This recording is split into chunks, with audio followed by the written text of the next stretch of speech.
good evening, or perhaps, good night. You're listening to Bedtime, Sleepy Historian, and wherever you are, lying in bed, eyes half closed, the hum of the day fading, it's time to travel backward. Tonight, we wander into the cobbled lanes and candlelit kitchens of the Middle Ages, to find the habits we still can't quite shake. If you listen carefully, to the way your hand reaches for the same cup each morning, or the way you step to one side of the street without thinking, you're hearing an echo. A faint murmur from 1,000 years ago. A medieval rhythm, still pulsing softly beneath modern noise. We think of the Middle Ages as a world sealed behind stone walls and Latin prayers. A world that ended when printing presses roared and steam engines screamed. But the truth is far gentler, and far more unsettling. The Middle Ages never truly left us. They simply learned to whisper in different tones. When you light a candle during a power outage, you're participating in a ritual that medieval villagers knew by heart. When you knock on wood, mutter, "Bless you," or say, "Cheers," before a drink, you're echoing the gestures of people who lived and died centuries before your grandparents were born. It's easy to think of progress as a ladder we've climbed, rung by rung. But human habit is more like a spiral staircase, circling, repeating, always familiar, though the scenery may shift. Medieval people lived close to rhythm, to bells, to seasons, to superstition. They didn't move through time so much as time moved through them. And if you listen closely, that rhythm is still here. In your routines, your customs, your polite little phrases. So tonight, we'll walk quietly through that world, not the one of kings and crusades, but of bakers, monks, and mothers, to find the habits that somehow outlived the centuries.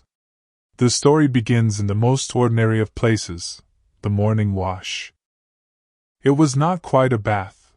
The medieval person would have found your daily shower quite absurd, even wasteful. To them, washing was symbolic, not hygienic. The touch of cold water at dawn cleansed the spirit more than the skin. In monasteries, novices dipped their fingers in stone basins before prayer, whispering psalms to accompany the ritual. Peasants in their cottages splashed a little water on the face, perhaps the neck. Hands were washed before bread was broken, but not for germs. No one had yet met those invisible creatures. Cleanliness was not an act of science, but of piety. And yet, centuries later, the ritual remains. You might not quote a psalm before washing your face, but you still perform it with a quiet reverence. The water is cool, it wakes the mind. You look into the mirror, perhaps without noticing, and that moment, that pause between sleep and waking, is something a monk from 1320 would have understood perfectly. Medieval people did not separate body from soul the way we do. To them, physical gestures were spiritual ones. To wash was to renew the day, to shake off night demons and begin again. Even a casual splash of water was a miniature exorcism. And the habit endured. We still rise and wash as though we are blessing ourselves. We still think of freshness as virtue, and uncleanliness as moral failing.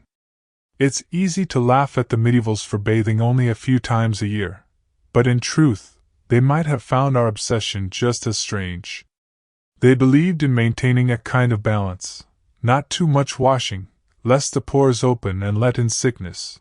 Not too little, lest sin accumulate invisibly. Everything in moderation. Even cleanliness. And so the first of our medieval habits reveals itself, ritual over reason.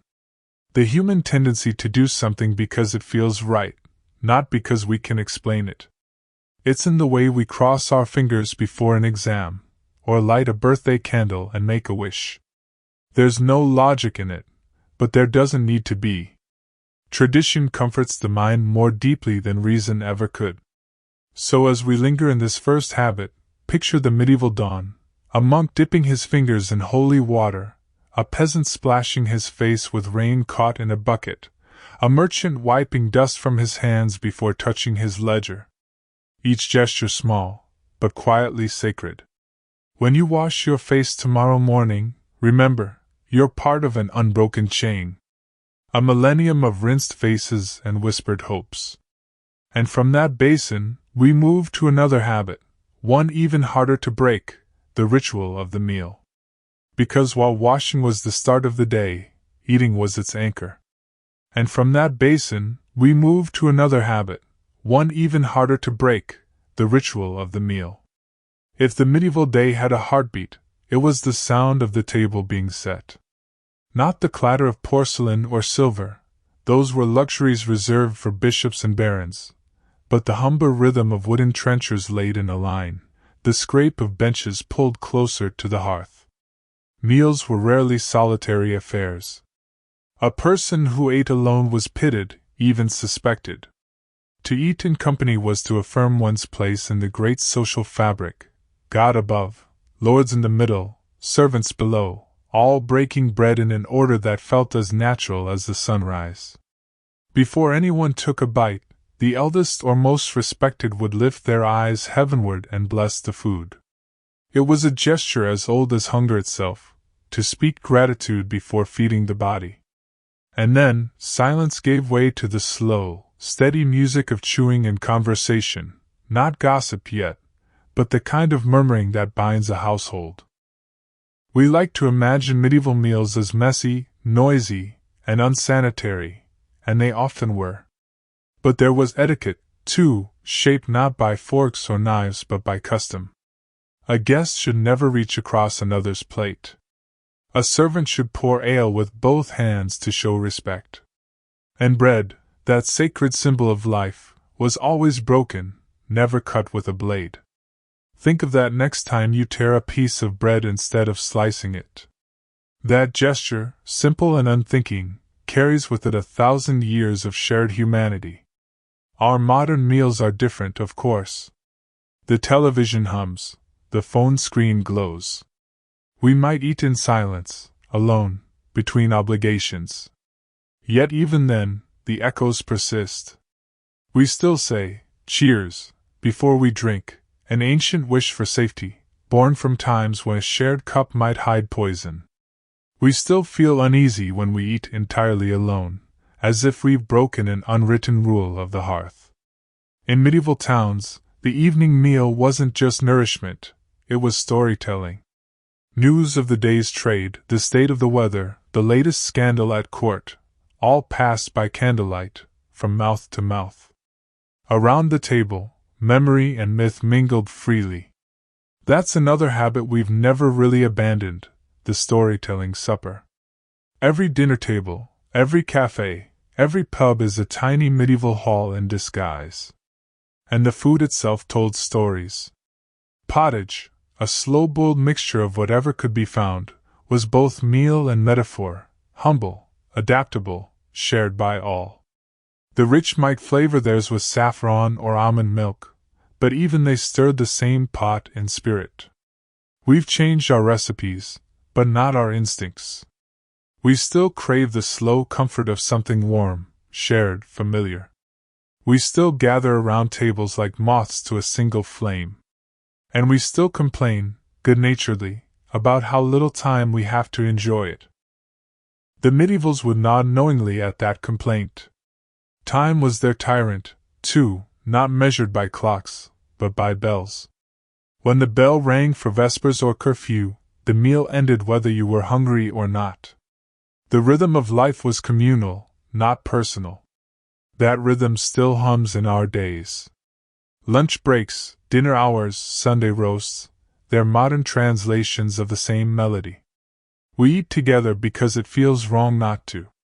We schedule hunger because the past still beats softly in our bones. Sometimes, late at night, when the world is quiet and the dishes are done, you can almost hear it, the faint echo of laughter in a timbered hall, the clink of cups, the blessing whispered over bread. And when the plates are cleared, what follows is another ritual, one not of nourishment, but of rest. For after the meal comes the pause, the stillness, the turning inward. For after the meal comes the pause, the stillness, the turning inward. Every age has its lull, a moment when the noise recedes and the day exhales. In the medieval world, that pause was sacred.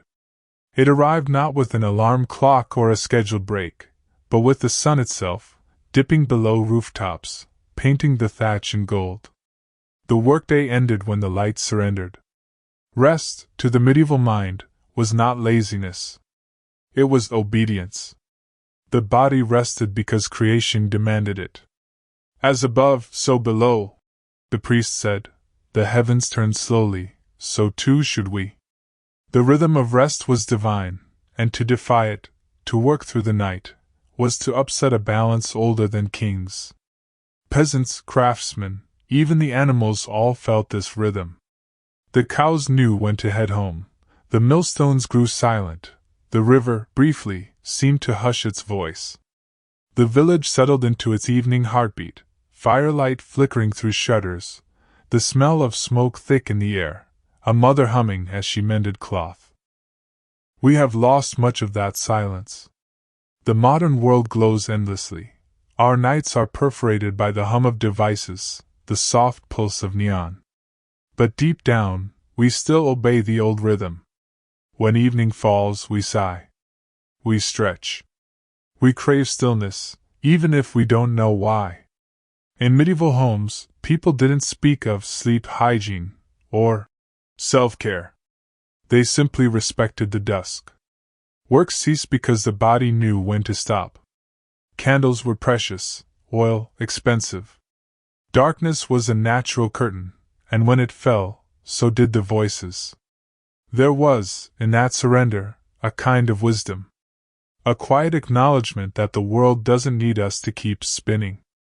And so, beds were shared, not out of intimacy alone, but of necessity. Warmth was communal. Families layered straw and wool together, sometimes a servant or child slept nearby for heat. Privacy was rare, and sleep was social. It might seem strange to us now, the thought of sleeping shoulder to shoulder, hearing someone else's breathing. But it was also profoundly human. To rest near others was to feel safe, held by the same night that covered the entire village. We still echo this in subtle ways.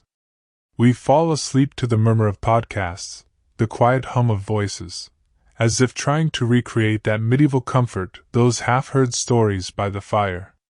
We still leave a small light glowing, a digital candle against the unknown dark. There's something ancient in that act, the refusal to be completely alone with the night. And when morning came, it was the bells that summoned the world again. Not alarms, not smartphones, but bronze voices swinging high above, calling monks to prayer and farmers to fields. The bell didn't just mark time, it made time. Each toll carved the day into holy portions. Even now, we live by bells. The school bell, the clock chime, the phone's gentle tone announcing a new hour, all descendants of that medieval calling. We have replaced bronze with circuits, but the command remains the same: rise, move, pause, begin again. And so, from rest, we drift naturally into rhythm, the invisible heartbeat of a society that ran not on machines, but on custom. A rhythm still alive in us, hidden beneath our calendars and notifications. For after rest comes the pulse of work, and the sacred patterns of the day begin once more. For after rest comes the pulse of work, and the sacred patterns of the day begin once more. The medieval day began not with a sunrise alarm, but with a song, the toll of the village bell, rolling through mist and chimney smoke, echoing off stone. It was a sound every year new. One bell for waking, another for prayer, another for labor. Each toll was a reminder that life itself was scheduled by heaven. Time was not a private possession then. No one carried it in their pocket or wore it on their wrist. Time belonged to the community. It hung in the air, shared, impartial, undeniable. The blacksmith and the baker, the monk and the milkmaid, all bent to the same rhythm. When the bell rang, hammers rose, looms clacked, and markets stirred. The hum of labor was the closest thing medieval life had to music. There were no engines, no ticking clocks, just a symphony of effort, men and women shaping their hours through habit and need. And yet, work in that age carried a strange serenity. The tasks were endless, yes, the grinding of grain, the tending of animals, the mending of tools, but the mind moved slowly within them. The hands worked while the thoughts wandered. Prayer wove itself quietly into the rhythm of motion. To work, in medieval eyes, was not merely to survive, it was to cooperate with creation. The plough followed the furrow God had already laid. The loom echoed the divine pattern of order over chaos. Labor was not a burden but a duty, and in its repetition, a kind of meditation. We've forgotten how sacred repetition can feel. We call it monotony now, routine, the dullness of the everyday. But once, routine was reverence. To draw water from the same well each morning was to reaffirm life's continuity. To sweep the same floor was to declare that the world was still worth keeping tidy. And if we're honest, part of us still believes that. We rise, we shower, we commute, we check messages, we eat, we sleep. We call it habit, sometimes even trap. But beneath that frustration hums something older, the comfort of predictability, the peace of doing what we did yesterday. The medieval craftsman would understand this perfectly. He carved the same shape into wood, day after day, trusting that meaning lay in the pattern, not in novelty. He didn't seek constant innovation, only improvement, a finer curve, a smoother finish. In our own small ways, we're still medieval artisans, polishing the same rituals, adjusting the same motions, trying to find grace in the ordinary. And above all, we still crave the sound of rhythm. The ticking clock has replaced the bell, but the instinct is the same, a signal to move, a reminder that the world is turning and that we have a place within it. The medieval worker might rest at midday, when the church bell called for the Angelus, a moment of stillness in the heat. We do the same when we step away from our screens, stretch, and sip coffee. Different tools, same instinct, pause, breathe, continue. The bell also governed the sacred transitions, from work to worship, from day to dusk. Its sound told the village what hour it was, even if no one owned a clock. We forget that before time was measured, it was heard. And when the final bell of evening tolled, the tools were laid down again.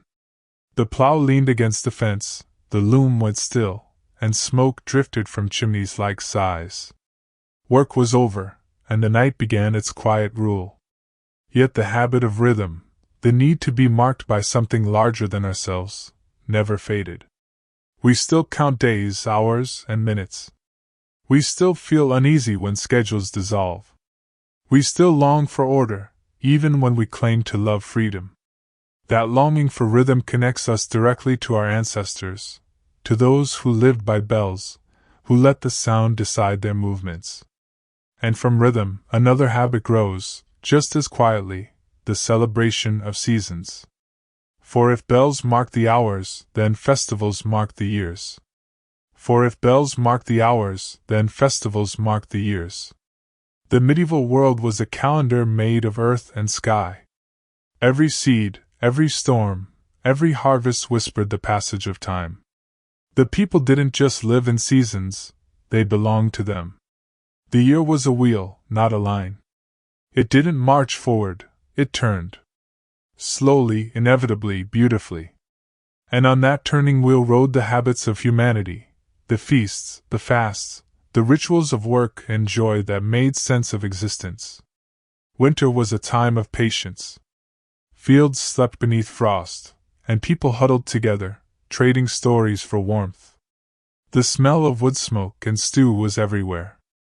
To survive the dark months was not only physical endurance but spiritual duty, a test of faith and firewood alike. Then came spring, tentative and miraculous.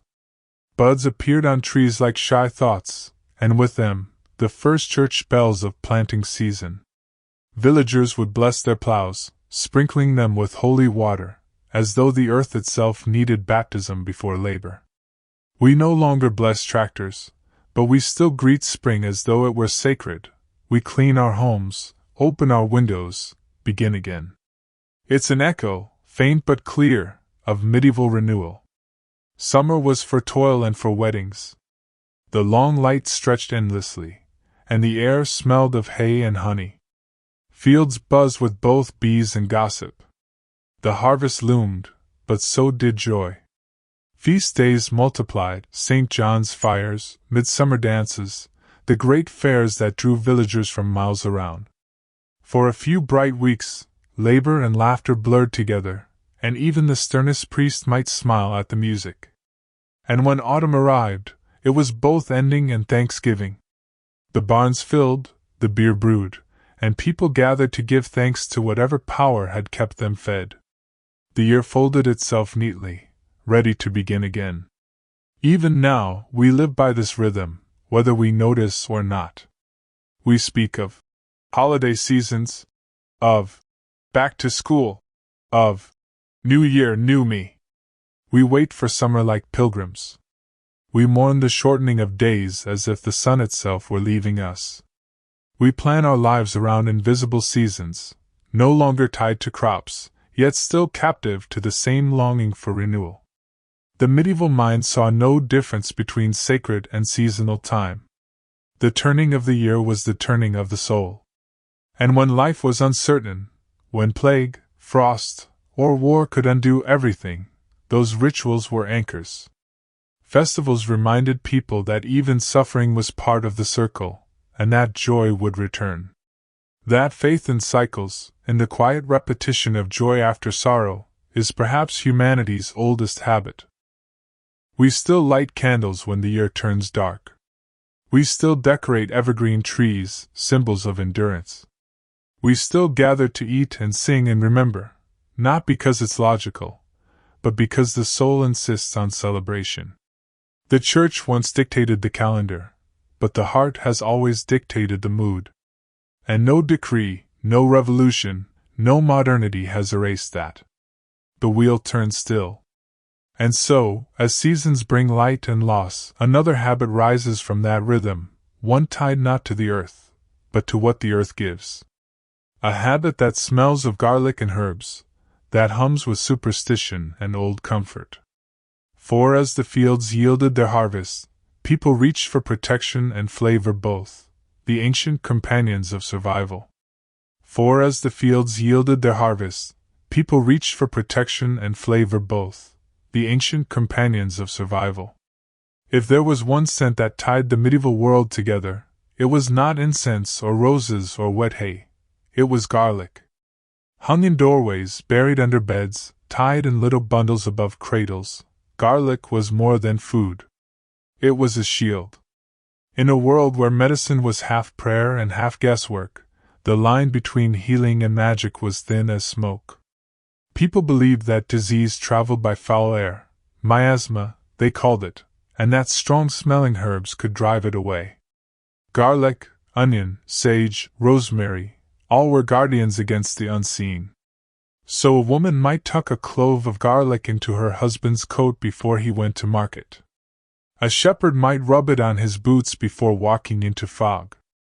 Even physicians, those educated in Latin and logic, wore pouches of herbs around their necks, just in case. And when the plague came, that black, humming terror that swept through towns like shadow, the garlic habit turned desperate. People lined their windowsills with it, carried it in purses, burned it in the air. They could not cure death, but they could ward it. Or so they hoped. Strangely enough, we've never quite let that belief go. We still reach for natural remedies, still trust the things that grow from the soil. Garlic pills, herbal teas, crystals, scented oils, echoes of the same instinct, that nature, properly invoked, will protect us. The medieval person didn't separate superstition from science because both served the same master, fear. And perhaps, in a quieter way, comfort.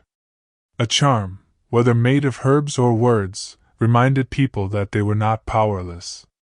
When the night was long and disease nameless, when demons were blamed for coughing fits and sleeplessness, A charm gave the illusion of control. A whisper against the dark. And we, in our own glowing bedrooms, still whisper. We check the door twice. We keep lucky tokens.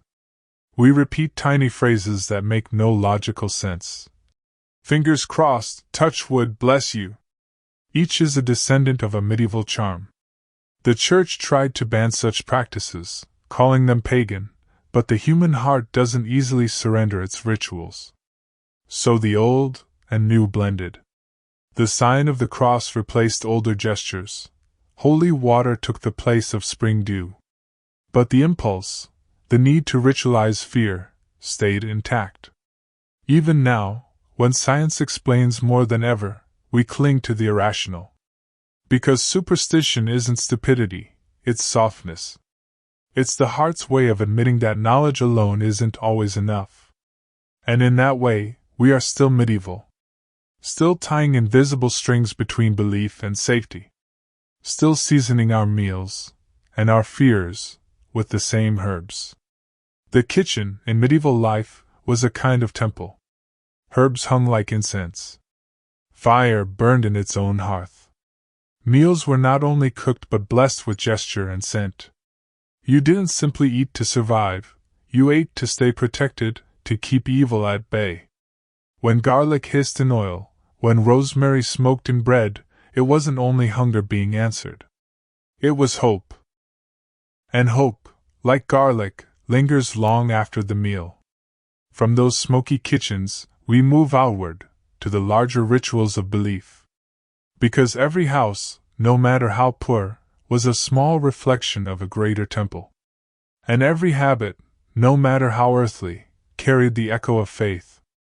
Because every house, no matter how poor, was a small reflection of a greater temple. And every habit, no matter how earthly, carried the echo of faith. In medieval Europe, religion was not a part of life, it was life. Every action, from waking to sleeping, carried a whisper of the divine. A farmer did not simply plant a seed, he prayed for its survival.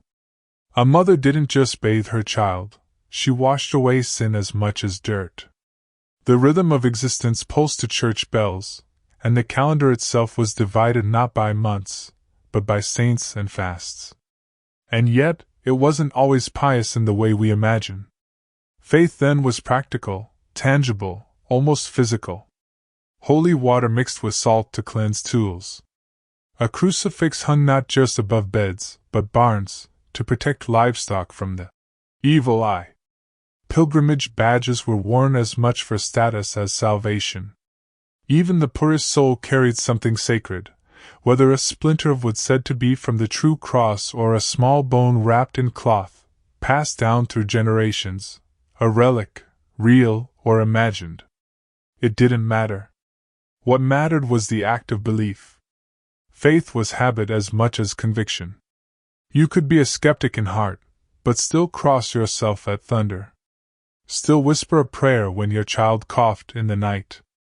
Because faith, like garlic, was protective, a shield against chaos. And medieval life was chaos.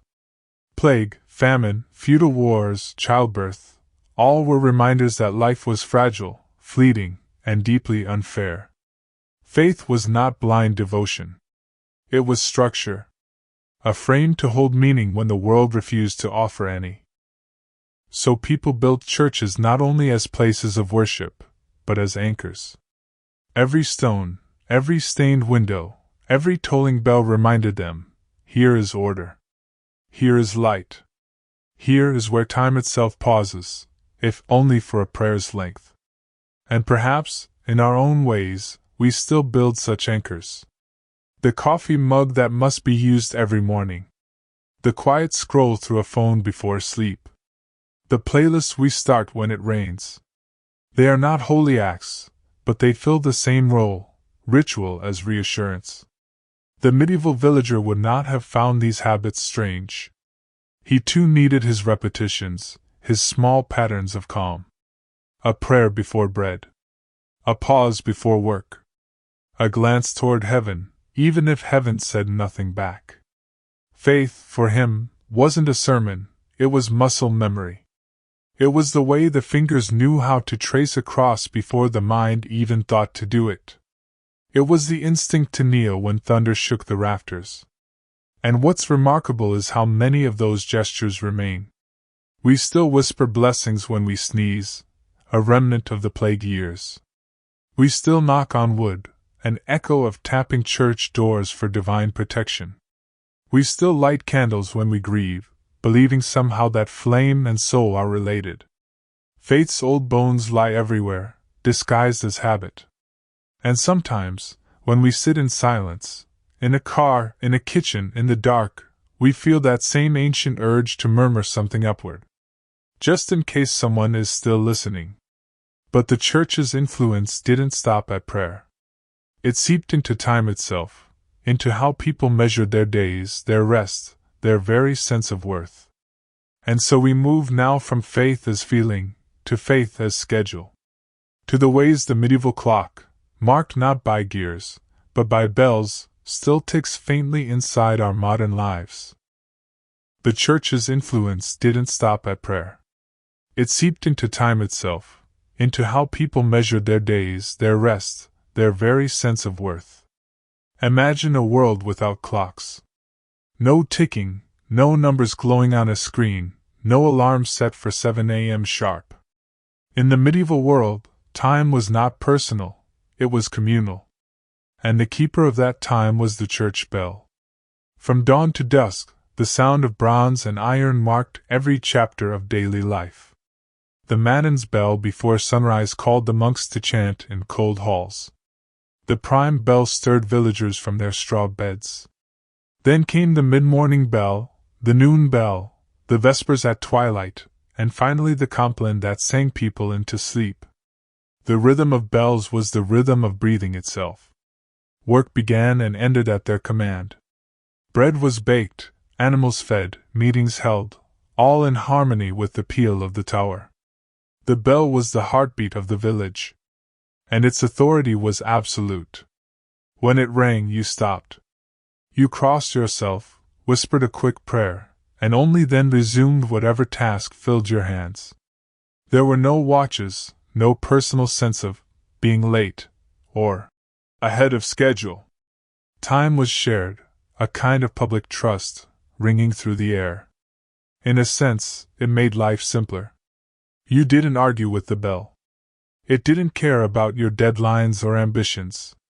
It simply was. Its voice bound everyone together, reminding them that they were all part of something larger, not just the village, but the great unfolding order of heaven and earth. Even sleep was dictated by it. When the night bell tolled, candles were snuffed, shutters drawn. The darkness belonged to rest, to prayer, to dreams. Few dared break the sacred rhythm of the hours. And yet, when you listen closely, the echo of those bells is still with us. We no longer live by church chimes, we live by alarms, school bells, shift whistles, factory buzzers, and meeting reminders. The sound has changed, but the command is the same, now. Do this now. Our modern timekeepers are descendants of those bells, sharper, faster, less forgiving. But somewhere beneath the electric beeps and vibrations, there remains that medieval sense of time as something greater than us, something we obey, even when we think we control it. When a phone alarm sings us awake, it's not so different from the morning bell calling a monk to matins. When a siren marks the end of a workday, it's a faint echo of the evening vespers. And isn't it strange, how those medieval rhythms, born in monasteries and steeples, still govern the pulse of the modern world? We may have traded cloisters for offices, habits for headphones, but time still tolls, and we still listen. Even rest, that fragile, vanishing thing, remains a holy hour. We schedule it, measure it, even count its quality in glowing numbers, as if sleep were a prayer we can optimize. But the monks knew something we forget: rest is not a luxury. It's an act of reverence. And so, as the bells once commanded silence, we too crave it. A moment of pause. A breath. A ritual of stillness amid the clamor. The medieval habit of marking time with meaning may have faded, but its shadow stretches across our calendars. And from that shadow rises another old custom, the art of the feast day. For time in the Middle Ages was not only measured by labor and prayer, it was softened by celebration. And what a relief it was, when work and worship paused for joy. For time in the Middle Ages was not only measured by labor and prayer, it was softened by celebration. And what a relief it was, when work and worship paused for joy. For all its darkness, medieval life knew how to rejoice.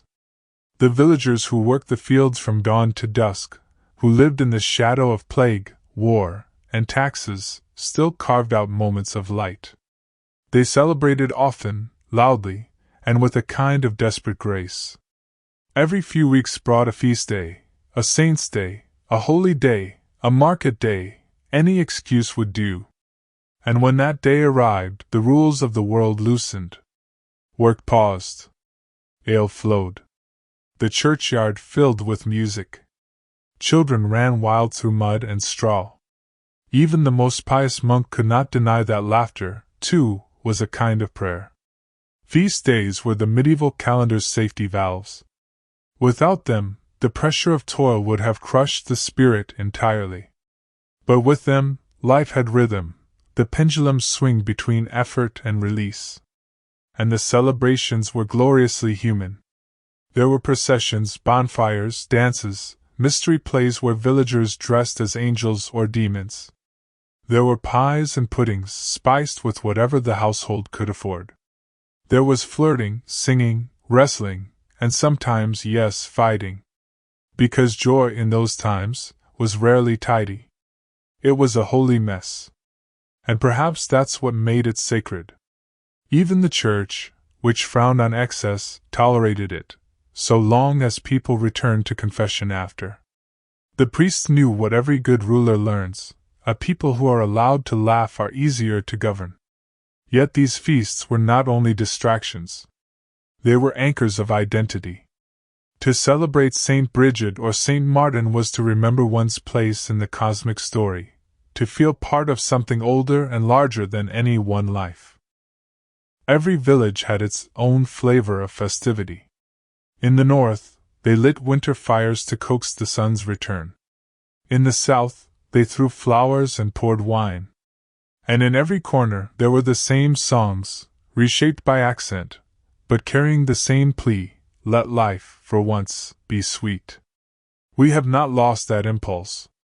We still need our feast days, our weekends, our holidays, our birthdays and festivals. We hang lights in December. We gather for fireworks in July. We bake cakes, toast glasses, and tell ourselves that the year, though wearying, was worth it. It's the same medieval instinct, to survive by celebrating. To defy the world's hardships not with denial, but with dancing. Because celebration, in its truest form, is rebellion against despair. It is the soul's refusal to surrender to monotony. The medieval person didn't have much control over life, not over weather, disease, or fate.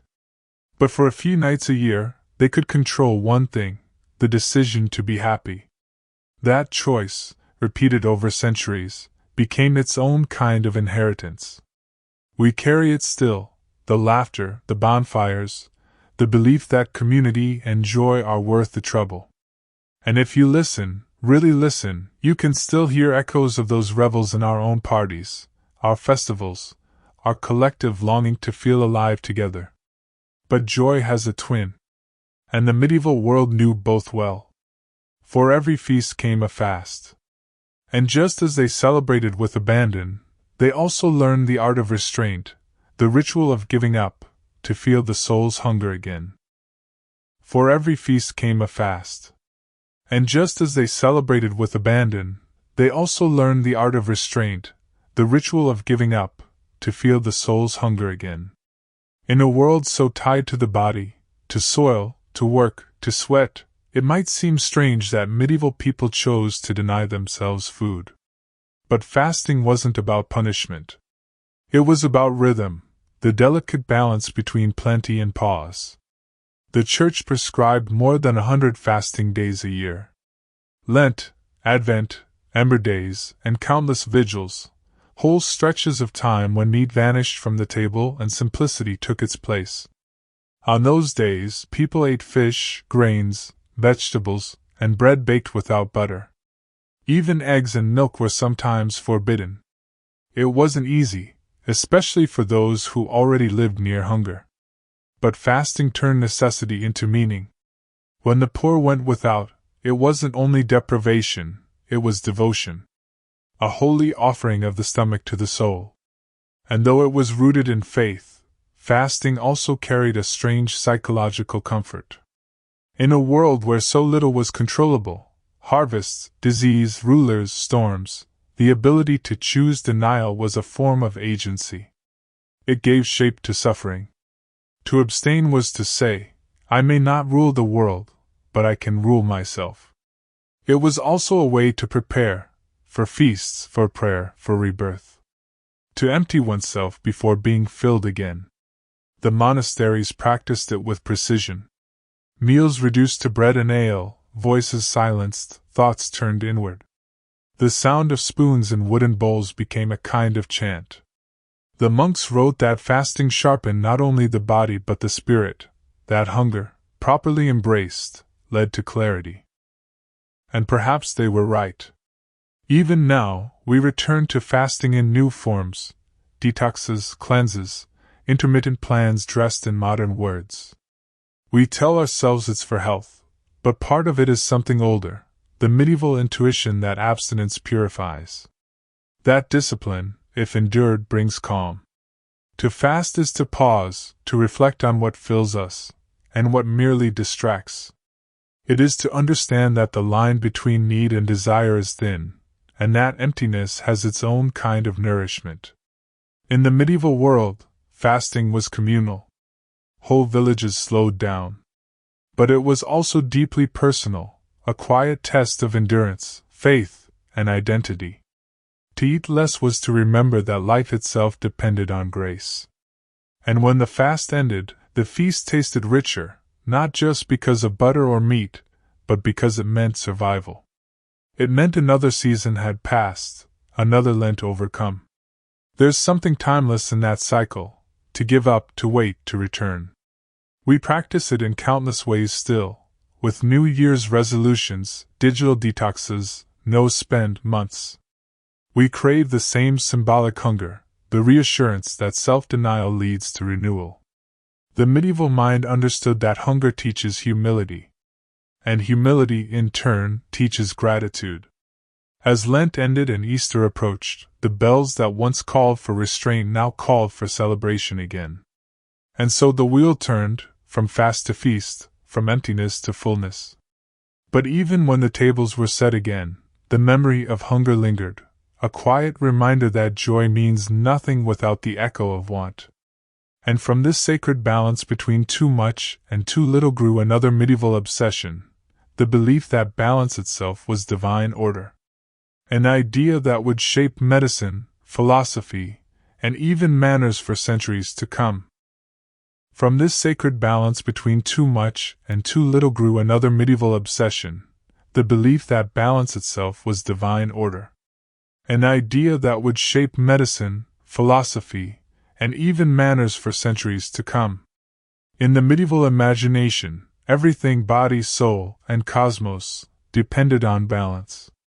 The idea came from ancient Greece, but medieval scholars embraced it like a holy truth, that health was harmony, and illness was imbalance. They called it the theory of the four humors: blood, phlegm, yellow bile, and black bile, four invisible rivers running through the human frame, each tied to the elements, the seasons, even the stars. To live well meant to keep those rivers calm. Too much heat, too much dryness, too much melancholy, and the harmony shattered. So if you were sad, it wasn't heartbreak. It was excess black bile. If you were angry, you were too hot, perhaps an overload of yellow bile. And if you were lazy, sleepy, or dull, it meant phlegm had thickened your spirit. The medieval physician's cure wasn't just herbs or surgery. it was restoration of balance.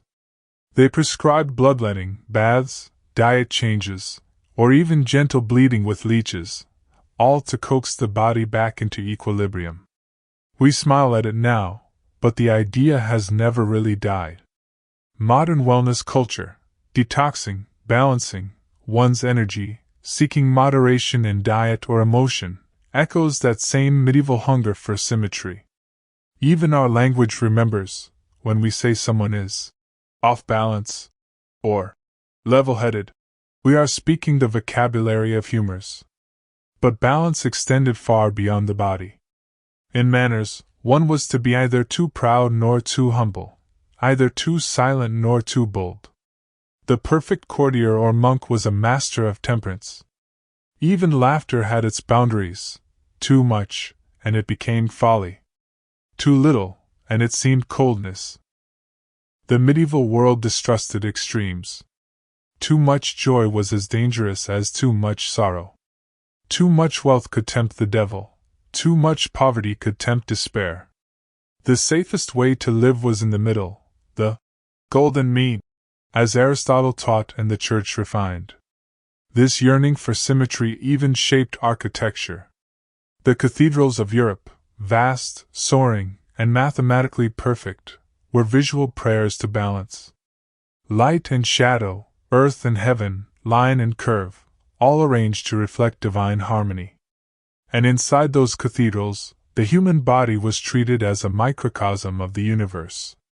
When the priest raised the chalice, it symbolized not only Christ's sacrifice, but the fragile alignment of heaven and earth, flesh and soul, faith and reason. To be medieval was to live inside a grand geometry of meaning. The stars, the humors, the bells, the feasts, all were threads of the same tapestry. And perhaps, beneath our modern chaos, we still long for that clarity. We speak of work-life balance, emotional equilibrium, finding our center. We meditate, we breathe deeply, we buy planners, all small rituals to tame the dissonance of modern living. The medieval person believed that to lose balance was to lose grace. And though our vocabulary has changed, the fear remains: to be unbalanced is to fall. The theory of humors would eventually fade, replaced by science, anatomy, and microscopes. But its ghost remains in our metaphors, our medicine, our mindfulness apps. We still chase harmony as if it were salvation. And in a way it is. Because balance, to the medieval heart, was not only health, it was holiness. And from that holiness came a softer, subtler art, the art of manners. For in a world built on balance, how one behaved mattered as much as what one believed. From that holiness came a softer, subtler art, the art of manners. For in a world built on balance, how one behaved mattered as much as what one believed. In medieval life, manners were not merely social rules, they were reflections of the soul. Every gesture, every word, every posture was thought to reveal one's inner harmony, or lack of it. Courtesy was not about pleasing others, it was about keeping the world in divine order. To be well-mannered meant to live in rhythm with heaven itself. A knight might pray before battle, but his bow to a lady was also a kind of prayer, a motion of humility. A monk might fold his hands in chapel, while a peasant removed his cap before a lord with the same instinct, reverence. Books of courtesy appeared long before the printing press. They instructed the young not to chew loudly, not to spit near others, not to scratch at fleas in company, for civility was godliness in miniature. The clean body reflected the clean soul. Even at table, the ritual mattered: never reach across another's plate, never speak with your mouth full, never cut bread with your knife's point, lest you invite the devil to dine. It might seem quaint now, but these gestures built the scaffolding of civilization. They turned the chaos of daily survival into choreography. Manners gave everyone, from peasant to prince, a small script to follow, a way to appear composed in a world of storms. And so etiquette spread, rippling outward from monasteries to manners, from manners to markets. The monk's discipline became the merchant's decorum, the knight's restraint became the courtier's grace. Even silence had manners. To interrupt was to sin against order. To gossip was to bruise harmony. To listen, truly listen, was a virtue that marked wisdom. In many ways, our modern social rules are their descendants. The polite email, the please and thank you, the hesitation before speaking over someone, all faint echoes of medieval civility. We may have traded the chapel for the conference room, but the instinct remains: to behave is to belong. And beneath it all lies the same fragile truth, that manners are how we make peace with our shared imperfection. The medieval person understood this deeply. He knew the world could turn cruel in an instant, that famine, war, and disease spared no one. Courtesy was a small rebellion against brutality. It said, even if the world is rough, I will not be. To behave well was to keep dignity alive, even when survival was ugly. It was an act of quiet resistance, not submission. And so, in candlelit halls, at smoky feasts, on muddy roads, people practiced their little rituals of grace, wiping a blade before passing it, offering bread to a guest before eating their own, lowering their eyes when a priest passed by. These were gestures of humility, but also of power, the power to shape the atmosphere of life. And we still live by them. Though the forms have changed, the spirit hasn't. A text instead of a bow. A handshake instead of a curtsy. A smile instead of a kneel. Different motions, same purpose, to signal peace in a world that rarely deserves it. But there was one realm where manners were not only expected, they were everything. Where behavior itself could elevate or destroy a life. That realm was the court, the glittering, dangerous stage of kings and courtiers, where etiquette became weapon and armor both. In the grand courts of medieval Europe, manners became a matter of survival. Where kings ruled not only with swords but with glances, and where a single misplaced gesture could end a career before it began. The court was a theater of perfection, a place where everything was rehearsed but nothing was certain. Here, etiquette was not just polite behavior, it was language, weapon, and armor all at once. The courtier's smile was sharper than steel, and his bow deeper than his loyalty. To live among nobles was to live in performance. Even silence had meaning. Even a misplaced sigh could betray ambition. There was an art to moving through the hall, how long to hold a gaze, how deeply to bow, how gently to refuse a cup of wine from the wrong hand.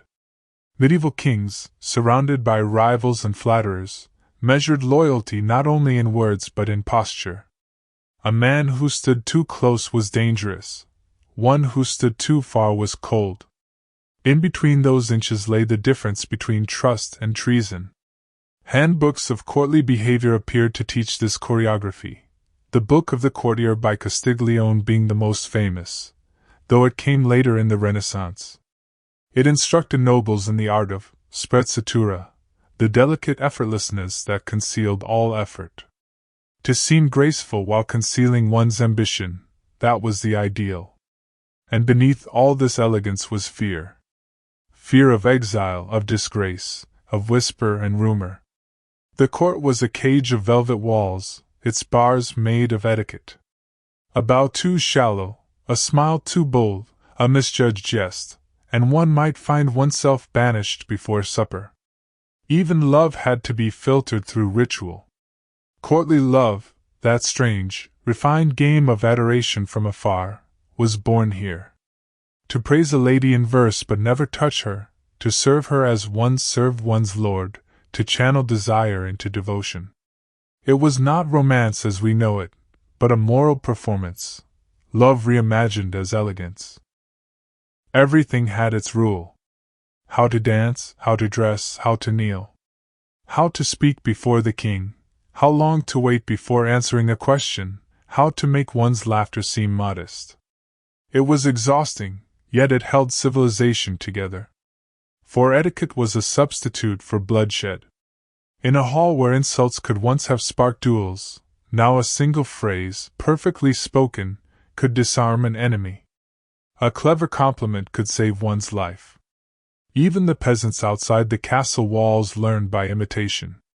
The ways of the noble trickled down like perfume, faint but pervasive. A bow here, a gentle word there, civility spread outward, softening the rough edges of a world still brutal beneath its silks. Today, our courts are different.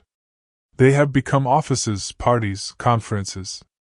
We may no longer bow, but we still perform, polishing our words, measuring our tone, hiding the tremor of honesty behind a polite smile. Modern etiquette, too, is just the latest script in humanity's long play of appearances. The medieval courtier would recognize us, I think. He would see our handshakes and emails, our careful phrasing and smiles that mean nothing, and he would nod, knowingly.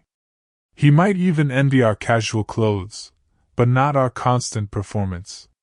For even he, amid the rituals of the past, dreamed of simplicity, to speak freely, to act without fear, to eat bread without ceremony. But simplicity, then as now, was the rarest luxury of all. Beyond the polished etiquette of kings and courtiers, there thrived another set of habits, older, darker, and far more enduring. The habit of superstition, whispered from grandmother to child, from monk to pilgrim, from peasant to noble alike. In medieval Europe, reason walked hand in hand with belief, and belief, in those centuries, wore the clothes of fear. Every noise in the rafters, every flicker of candlelight, every storm that rolled across the hills was not just nature, but a message. A sign. A warning. Sometimes a punishment. Superstition was the quiet glue of the medieval mind. It was not merely ignorance. It was an attempt to understand a world that offered few answers. When crops failed, it was because of a curse. When illness spread, it was the devil's breath. When luck turned suddenly sweet, one whispered thanks to the Virgin, or to a saint who had probably never heard their name. In a village without clocks or science, meaning filled every shadow. If a raven perched on a church roof, it was death. If you sneezed during prayer, it was the devil leaving your body.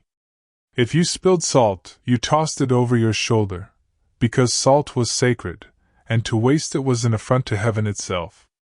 Monks kept relics of saints, bones, teeth, scraps of cloth, in jeweled cases. People walked barefoot for miles to touch them, to hope that a single moment's contact might bring healing, or forgiveness, or luck. It was an act of faith wrapped in habit. No one thought too deeply about why, it was simply what one did.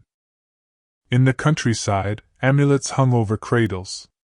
Iron nails were placed in doorframes to ward off witches. Bread was marked with a cross before baking, not only for blessing but for safety, for evil, it was said, could not pass a holy symbol. There was even a belief that if you left your shoes upside down, misfortune would walk in through the stalls. And woe to the man who dared cut his nails on a Friday, or stir a pot counterclockwise. Such things were invitations to disaster. The Church both fought and fed these superstitions. It denounced pagan charms yet sold indulgences, blessed water, and sanctified relics. Faith and fear mingled like smoke, impossible to separate. And when the Black Death swept across Europe, superstition reached its fevered peak. People carried posies in their pockets to ward off plague air, burned herbs to cleanse the soul, and prayed to saints for deliverance. They blamed the stars, the Jews, the foreigners, anyone or anything that made sense of suffering. The habit of superstition was comfort in chaos. Even today, its embers glow quietly in our world. We touch wood, avoid walking under ladders, and knock on doors 3 times for luck. We read horoscopes and whisper, "Bless you," when someone sneezes. It is easy to smile at such things, but these are the ghosts of medieval thought, surviving in our modern minds. The truth is, superstition has never been about logic. It is about the need to believe that the world listens to us, that it cares, even faintly, about our small lives. It is the ancient habit of asking for mercy, even from silence. Perhaps it's comforting to imagine that the stars, or fate, or some hidden power, still watch over us, as they did for the farmer in his field or the widow in her stone cottage. In a way, superstition is humanity's oldest lullaby, sung against the darkness. And so, when we throw salt or make a wish at 11:11, we are not just playing with luck. We are joining hands with our medieval ancestors, still whispering to the unseen, still hoping someone, somewhere, might whisper back. In a time before scented soaps and indoor plumbing, cleanliness was not a moral duty, it was a luxury. And yet, in the Middle Ages, the line between clean and unclean was more philosophical than physical. To wash, or not to wash, that was a question of class, custom, and occasionally, courage. Water, after all, was not always trusted. In cities like London or Paris, rivers were both laundries and latrines. Bathhouses, once a mark of Roman civilization, became ambiguous places, half for cleansing, half for gossip, and sometimes, half for sin. Still, the medieval person was not as filthy as myth suggests. Monks, for instance, washed their hands before meals, their faces each morning, and their feet before prayer. Their rules, written by Saint Benedict himself, prescribed regular bathing, though in moderation, lest comfort lead to vanity. Even knights, after dusty days of armor and sweat, cherished the cooling soak in a wooden tub. But for peasants, the story was different. Their baths came from rain, streams, or whatever basin they could fill. Often, a single bucket served the entire household, one after another, in order of importance. By the time it reached the youngest child, the water had become a swamp of family history. Soap was rare and harsh, made from animal fat and lye. It could scrub both dirt and dignity from the skin. Many instead relied on herbs, rosemary for scent, mint for refreshment, and vinegar for disinfecting wounds or hands. In some regions, they even believed that overwashing weakened the body, that pores opened too wide could invite illness. So, cleanliness was redefined. It was not about bathing often, but about smelling acceptable, appearing neat, and keeping one's soul pure. For nobles, public baths were popular well into the 13th century. Steam houses glowed with candlelight, scented with rose petals and lavender oil. Men and women often bathed separately, though not always. The church, wary of temptation, frowned upon mixed bathing. Yet stories abound of lovers meeting under veils of steam, whispering through curls of vapor. A bath could cleanse more than dirt. It could wash away loneliness. By the late Middle Ages, however, fear crept into the water. Plague and leprosy made bathing suspicious. Physicians warned that hot baths opened the body to bad air and disease. People began to wash less, perfume more, and pray most of all. The very act of bathing shifted from health to hazard. And thus, a strange balance formed, a world that prized purity of soul more than purity of skin. A peasant might go months without immersion, yet cross himself before bed and consider himself clean before God. Cleanliness became inward, an affair of conscience rather than cloth. But the bath never disappeared entirely. It hid in monastic cloisters, royal spas, and humble washtubs. It survived in rituals, a mother washing a newborn with holy water, a priest cleansing his hands before Mass. Each act, small and sacred, kept the memory of the bath alive. And even now, centuries later, the medieval rhythm lingers faintly in ours. Our morning showers are no longer acts of faith, but they are rituals still, small ceremonies that promise renewal, clarity, a fresh beginning. When the first drop of warm water hits your skin, you're repeating a habit that has outlived kingdoms and plagues. To wash is to remember that beneath dirt and time, something in us still longs to be made new. To dress in the Middle Ages was to declare who you were, or, at the very least, who you wanted the world to believe you were. Every thread carried a story. Every color, every stitch, every fold was a whisper of one's place in the grand and fragile order of things. Clothing in medieval life was less about comfort than about identity. It was a kind of silent speech, a code everyone could read, though only the wealthy could afford to write in its richest language. Sumptuary laws, those peculiar rules of appearance, dictated who could wear what. A peasant might dream of crimson, but scarlet cloth was reserved for nobility. Silk was not merely fabric, it was permission, and to wear it without rank was to invite suspicion, or even arrest. For the poor, clothes were practical and plain. Wool, coarse and heavy, was their daily armor against cold and labor. Tunics grew thin at the elbows, patched and repatched until they became family heirlooms of survival. A peasant's wardrobe might fit in a single chest, shared between seasons, lives, and generations. For the rich, however, dressing was a daily ritual of performance. The wealthy lady's gown was a marvel of craftsmanship, layers upon layers of linen, fur, and silk, dyed with colors that cost small fortunes. Blue, drawn from lapis lazuli, spoke of piety and grace. Green suggested youth and fertility. Black, once rare and expensive to produce, became the color of quiet power. Buttons were a revelation when they arrived, small symbols of luxury and leisure, because only someone with time could fasten so many. And hats, oh, the hats! From pointed hennons that scraped heaven to fur-lined hoods that shadowed the eyes of merchants, each design was a crown in miniature, declaring not just fashion, but faith, fortune, and pride. But the habit of clothing went beyond fabric. It became part of the medieval soul. Monks and nuns took the habit, simple robes that erased individuality, reminding the wearer that humility was the truest adornment. A monk's coarse tunic was not just a uniform, it was an act of devotion, a refusal to be seen as more than human. And in this, perhaps, the world found its balance. For every noble who shimmered in gold thread, there was a monk in wool who prayed for his soul. Yet, even those who renounced vanity were not free from its pull. The cut of a cowl, the texture of a belt, the color of a cord, all carry meanings, quietly maintained, even in poverty. Humans, it seems, cannot help but express themselves, even when forbidden. At festivals, clothing became theater.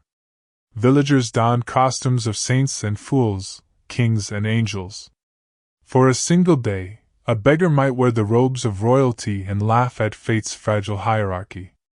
The habit of dressing up, of becoming someone else, was ancient, joyful, and rebellious. And so the Middle Ages lived by fabric, its warmth, its weight, its whispered hierarchies. Even in death, the habit persisted. Shrouds were chosen carefully, often the best garment one owned. The body, clothed for eternity, was a statement to God Himself. I have lived, I have worn my place, I come as I am. Today, we dress with freedom unimaginable to our ancestors. Yet the old habit lingers. We still choose colors to express mood, styles to suggest station, brands to declare belonging.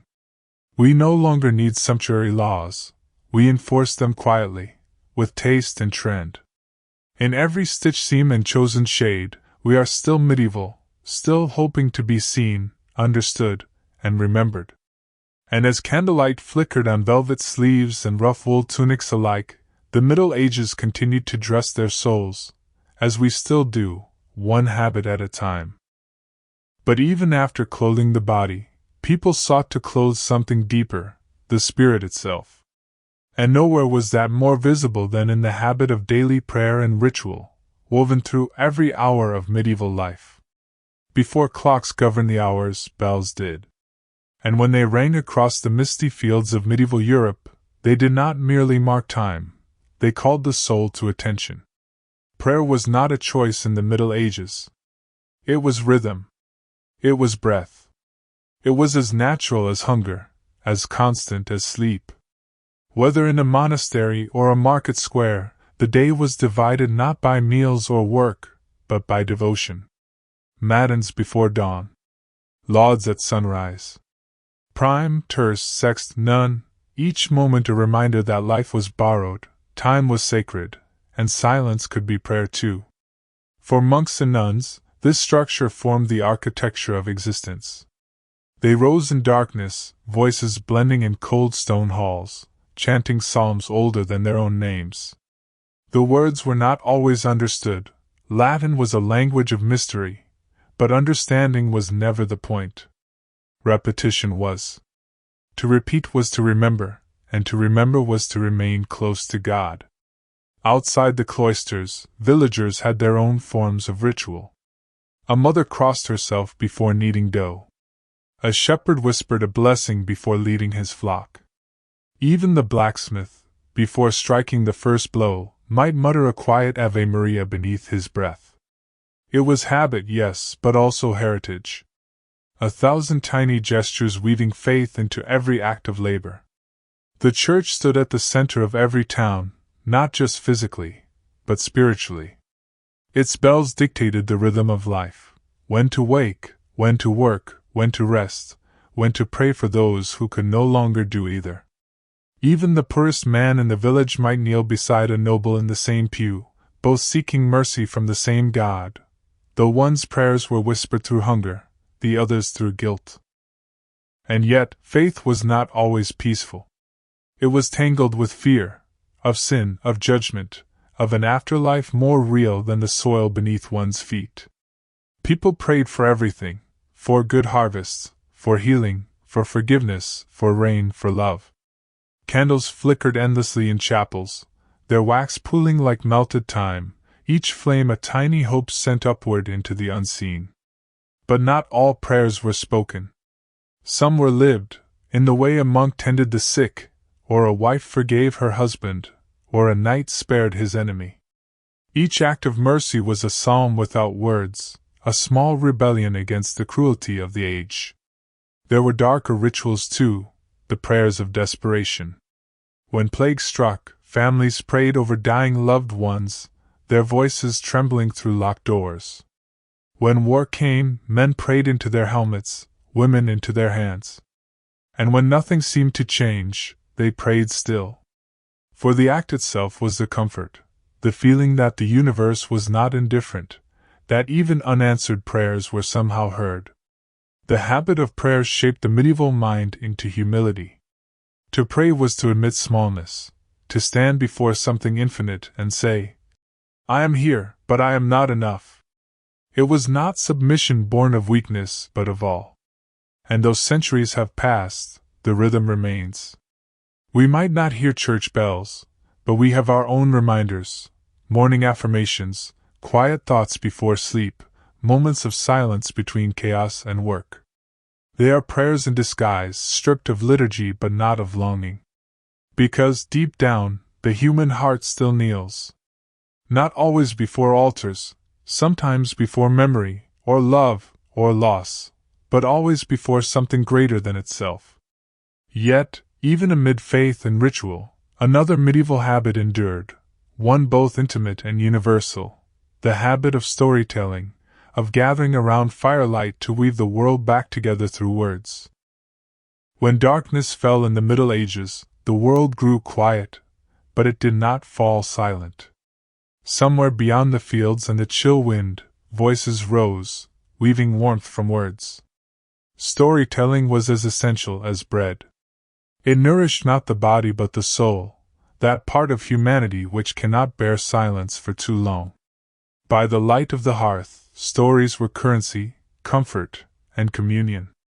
In villages where few could read, a single tale could travel farther than any letter, passing from lips to memory, from memory to song. It was a habit born from necessity, and kept alive by wonder. The medieval night was long and uncertain, wolves in the forest, spirits in the fog, and death always listening from the dark. To tell a story was to push back that darkness, to remind one another that light still existed, even if only in words.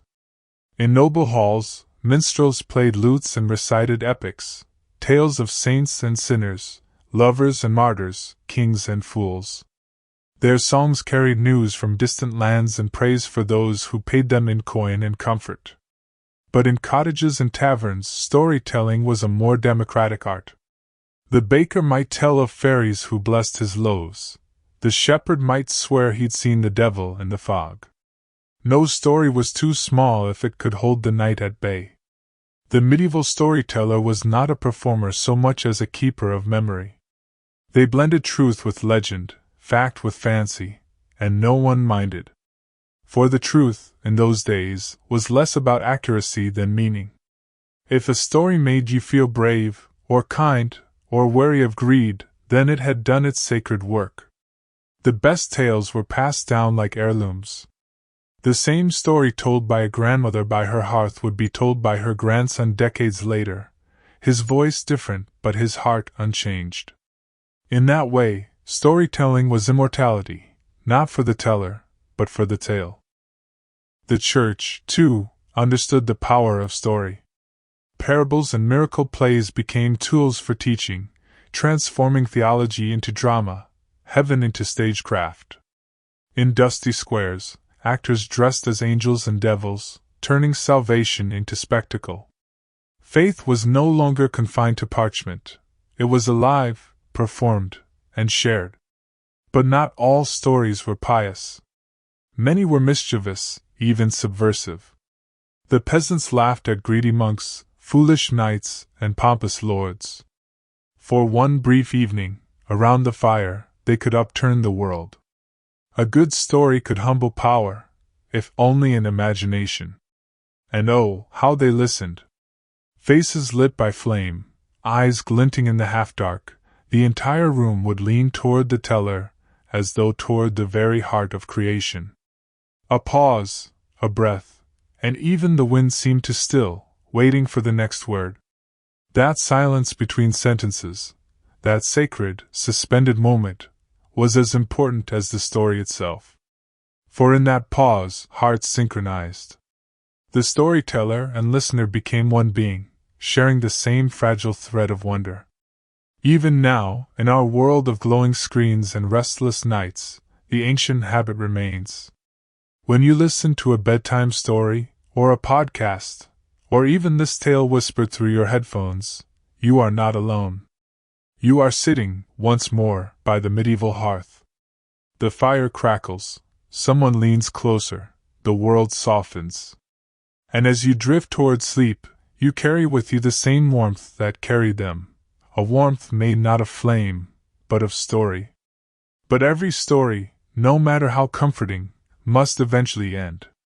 And with that ending came another enduring medieval habit, the habit of remembering the dead, and speaking softly to those who had gone before. The Middle Ages lived in constant conversation with death. It was not morbid, it was familiar. The dead were not gone, they were simply elsewhere, just beyond the veil, listening. Graveyards were not lonely places. They sat at the heart of every village, beside the church where life's milestones, birth, marriage, confession, all flowed toward the same quiet end. Children played among the headstones, lovers met there after dusk, and on holy days, candles turned the dark earth into a field of flickering souls. Death was a neighbor, respected, feared, and in its own way loved. The habit of remembering the dead shaped medieval life in countless small gestures. Before meals, a family would cross themselves, murmuring a prayer not just for the living but for those who had eaten with them once. Every November, on All Souls' Day, bells tolled for hours, their sound carrying over valleys and rooftops, reminding all who heard them that time was merciful to none. And yet, remembrance was not a mourning of loss, it was a maintenance of connection. Villagers would leave bread and wine on graves, believing the departed might still hunger, still thirst, still visit in dreams. In some places, they whispered the names of ancestors aloud before bed, as if calling roll in a classroom of eternity. The Church encouraged remembrance, for memory was both duty and devotion. Masses for the dead were said to shorten their souls' time in purgatory, and candles were lit as offerings of light to guide them through shadow. Even the poorest widow could offer a candle stub, and in that trembling flame, hope burned for the ones she had lost. Monks recorded the names of benefactors and brothers in necrologies. Long, somber lists read aloud each year, so that no soul, no matter how forgotten by the world, would ever be forgotten by God. To be remembered, even for a moment, was to exist again. Art and architecture, too, bore the weight of memory. Cathedrals filled with stone effigies of knights and saints, hands clasped in perpetual prayer. Their eyes, carved in cold marble, seemed to follow the living, not accusingly, but as guardians, reminders that life was only a brief chapter in a longer tale. And death, to the medieval mind, was not the enemy we imagine it to be. It was inevitable, yes, but also necessary, a doorway rather than an end. Every dance, every feast, every prayer carried its echo, memento mori, remember you must die. Yet rather than despair, that remembrance brought gratitude. The knowledge of mortality made the warmth of bread, the laughter of friends, the glow of candlelight infinitely more precious. Today, we hide from death, sterile hospitals, quiet funerals, euphemisms that soften the finality. But medieval people faced it daily, in war, in plague, in childbirth, and found a strange serenity within it. To them, the dead were still part of the community. They were prayed for, spoken to, invited to the table in spirit. And perhaps they were right to do so. For the habit of remembering the dead is, in truth, the habit of cherishing life. It is a way of saying, you mattered. You still matter. And because of you, we remember who we are. As the evening bells faded over the fields, and the last light fell on stone crosses and wildflowers, a kind of peace lingered, soft, solemn, eternal. The living whispered, the dead listened, and between them, the centuries held their breath. And so we arrive at the final and most persistent of all medieval habits, the one that survived plague, faith, superstition, and time itself. The habit of carrying the past forward, even without knowing we do. The Middle Ages ended, but its habits did not die. They merely changed their clothing, softened their edges, and settled quietly into our modern lives. We no longer grind wheat by hand or light rush candles to keep away the dark, yet echoes of those rituals linger, faint, familiar, unspoken. Every time we pause before a meal to give thanks, we reenact an old monastic grace. Each time a bell rings, in a church tower, a schoolyard, a clock striking the hour, it stirs the same instinct that once made villagers cross themselves in reverence. We like to think ourselves distant from the medieval world, more rational, more enlightened. But look closer, and you will find it everywhere. In wedding rings, once worn to ward off evil spirits.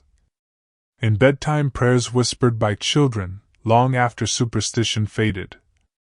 In the way we keep photographs of the dead, smiling and eternal, as if to anchor their souls to our walls. The medieval habit of ritual survives in how we structure our days. We still wake, wash, work, and rest in patterns that would feel familiar to a monk of Cluny or a housewife in York. Even the rhythm of the week, 7 days from one sacred pause to the next, is a medieval inheritance. Sunday remains stubbornly a day of quiet, even in the age of endless noise. And then there are our invisible habits, the ones we carry in spirit. When we light candles for the departed. When we keep lucky charms, even though we claim not to believe. When we say bless you after a sneeze, not realizing it began as a charm against plague. We are, in truth, the descendants of a world that feared and loved mystery in equal measure. The medieval person sought order in a world of chaos, through prayer, pattern, and habit. We seek the same today, only with different names: mindfulness, gratitude, self-care. But they are all variations of the same ancient melody, a longing for peace in the passage of time. And so the story circles back, as all medieval stories do, to a candle's flame, trembling in a quiet room, to bread on a table, shared without hurry, to the sound of evening bells drifting across a sleeping village. Those people, long gone, nameless, dust beneath grass, are not so different from us. They laughed at supper, prayed in fear, and whispered good night to the dark. And though centuries divide us, their habits still shape the way we live, love, and remember. In the end, to study the medieval world is to study ourselves. The human need for meaning, repetition, and tenderness in the face of uncertainty. The need to make life, no matter how brief or brutal, feel sacred. So perhaps the truest medieval habit, the one that never died, is simply to keep finding beauty in the ordinary. A loaf of bread, a prayer before dawn, a moment of silence before sleep. The past does not end, it hums quietly beneath everything. Listen closely, and you will hear it. The monks chanting, the bells ringing, the hearts of 1,000 forgotten souls, still keeping time with ours.